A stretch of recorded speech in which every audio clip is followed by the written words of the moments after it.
السلام علیکم ورحمۃ اللہ وبرکاتہ۔ پیارے بچوں، دینیات آن لائن کلاسز میں آپ کا خیر مقدم ہے۔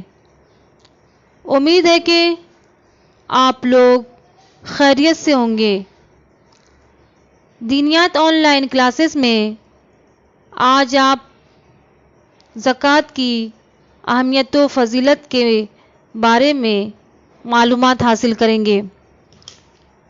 پیارے بچوں، نماز روزے کی طرح زکوٰۃ بھی مسلمانوں پر فرض ہے۔ فرق صرف یہ ہے کہ نماز روزہ تو ہر غریب اور امیر مسلمان پر فرض ہے اور زکوٰۃ صرف مالداروں پر فرض ہے۔ آئیے سب سے پہلے معلوم کرتے ہیں کہ زکوٰۃ کی میننگ کیا ہے، زکوٰۃ کسے کہتے ہیں۔ زکوٰۃ کے لفظی معنی پاک کرنے اور پروان چڑھانے کے ہیں۔ اصطلاح میں زکوٰۃ اس مقررہ مالی مدد کو کہتے ہیں جو خاص مقدار میں مال رکھنے والے مسلمان پر اللہ نے سال پورا ہونے پر فرض کیا ہے۔ زکوٰۃ اسلام کے 5 ارکان میں سے تیسرا رکن ہے۔ اس کا فرض ہونا قرآن شریف کی صاف دلیل سے ثابت ہے۔ جو شخص اس کا انکار کرے وہ مسلمان ہی نہیں، اور جو مالدار ہوتے ہوئے زکوٰۃ ادا نہ کرے وہ سخت گنہگار ہے۔ قرآن مجید میں عام طور سے نماز کے ساتھ ساتھ زکوٰۃ کا ذکر آیا ہے، گویا دونوں لازم ملزوم ہیں۔ نماز سے اللہ کا حق پورا ہوتا ہے تو زکوٰۃ سے بندوں کا حق ادا ہوتا ہے۔ اگر کوئی شخص دونوں حقوق ٹھیک ٹھیک ادا کر دے تو گویا اس نے پورے دین کی پیروی کر لی۔ قرآن مجید سے یہ بات معلوم ہوتی ہے کہ کلمہ شہادت ادا کرنے کے بعد اسلام پر قائم رہنے کی 2 خاص علامتیں ہیں، نماز قائم کرنا اور زکوٰۃ ادا کرنا۔ جب تک کوئی شخص ان دونوں کا اہتمام نہیں کرتا اس کا مسلمان ہونا معتبر نہیں۔ اگر دونوں میں سے کسی ایک سے بھی گریز کرے تو اس کے خلاف تلوار اٹھائی جا سکتی ہے۔ اسی بنا پر خلیفہ اول ابو بکر صدیق رضی اللہ تعالیٰ عنہ نے مانعین زکوٰۃ یعنی زکوٰۃ روکنے والوں کے خلاف جنگ کا فیصلہ فرمایا تھا، جبکہ یہ لوگ اہل ایمان تھے اور نماز بھی پڑھتے تھے۔ حضرت ابو بکر رضی اللہ تعالیٰ عنہ نے فرمایا تھا، اللہ کی قسم میں ان لوگوں سے ضرور جنگ کروں گا جو نماز اور زکوٰۃ میں فرق کرتے ہیں۔ پس بے شک زکوٰۃ مال کا حق ہے۔ اللہ کی قسم اگر انہوں نے اونٹ باندھنے کی ایک رسی بھی میرے حوالے نہیں کی جو رسول اللہ صلی اللہ علیہ وسلم کو دیا کرتے تھے تو میں اس کی خاطر ان سے جنگ کروں گا۔ زکوٰۃ کے فوائد کیا ہیں؟ زکوٰۃ نہ دینے والوں کے لیے کیا وعیدیں ہیں؟ زکوٰۃ دینے پر دل سے مال کی محبت دور ہو جاتی ہے، مال کی حرص کم ہوتی ہے۔ زکوٰۃ بخل کا بہترین علاج ہے، اس سے خود غرضی ختم ہوتی ہے۔ زکوٰۃ کا بنیادی مقصد تزکیہ نفس یعنی نفس کی پاکی ہے۔ قرآن مجید میں صاف لفظوں میں کہا گیا ہے، ان کے مالوں میں سے صدقہ لو جس کے ذریعے انہیں پاک کرو اور ان کا تزکیہ کرو۔ زکوٰۃ کا دوسرا فائدہ یہ ہے کہ اس سے غریبوں کی کفالت ہوتی ہے۔ ملت کے نادار افراد کی بنیادی ضرورتیں پوری ہوتی رہتی ہیں۔ رسول اللہ صلی اللہ علیہ وسلم نے فرمایا، بے شک اللہ نے لوگوں پر زکوٰۃ کو فرض کیا ہے جو ان کے مالداروں سے لے کر حاجت مندوں کو دی جائے گی۔ اس سے یہ بات بھی معلوم ہوتی ہے کہ محض زکوٰۃ نکال دینا کافی نہیں بلکہ اسے حقداروں تک پہنچانا بھی ضروری ہے۔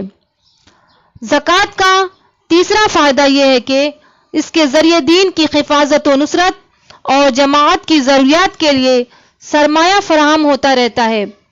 ورنہ اگر یہ ضروریات پوری نہ ہوں تو اجتماعی زندگی کو خطرہ لاحق ہو سکتا ہے اور سب کے سب ہلاکت میں پڑ سکتے ہیں۔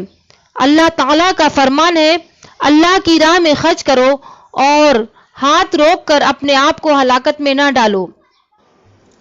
حدیث میں ہے، ایک عورت رسول اللہ صلی اللہ علیہ وسلم کی خدمت میں آئی، اس کے ساتھ اس کی بیٹی بھی تھی جس کے دونوں ہاتھوں میں سونے کے موٹے موٹے کنگن تھے۔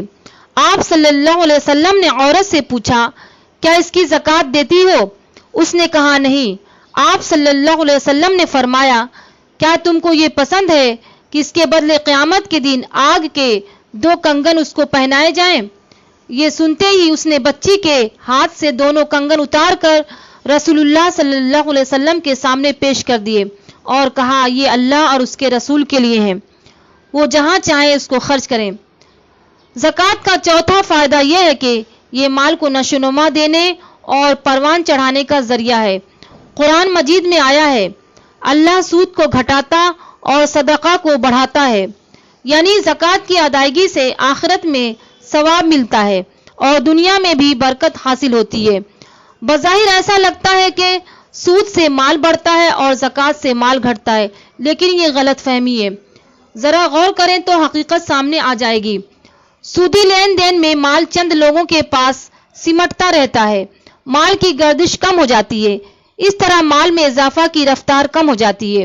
اس کے برخلاف زکوٰۃ ادا کرنے کی صورت میں مال کی گردش بڑھ جاتی ہے، نتیجتاً مال میں زیادہ اضافہ ہوتا ہے۔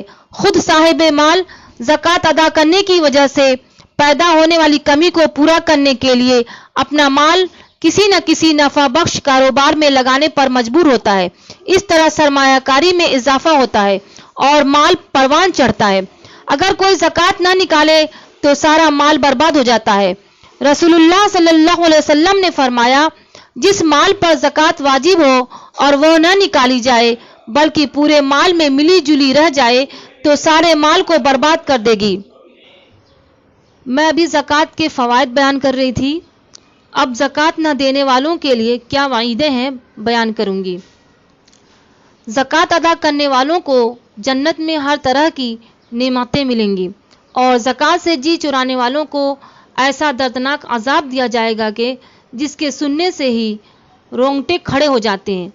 قرآن شریف میں ہے، جو لوگ سونا چاندی جمع کرتے ہیں اور اللہ کی راہ میں خرچ نہیں کرتے، انہیں ایک دردناک عذاب کی خوشخبری سنا دو کہ ان کا جمع کیا ہوا سونا چاندی اس دن دوزخ کی آگ میں تپایا جائے گا، پھر ان بدبختوں کی پیشانیاں، گردنیں، کروٹیں اور پیٹھیں داغی جائیں گی اور ان سے کہا جائے گا، یہ وہی سونا چاندی ہے جو تم نے جمع کیا تھا، اب اپنے جمع کیے ہوئے کا مزہ چکھو۔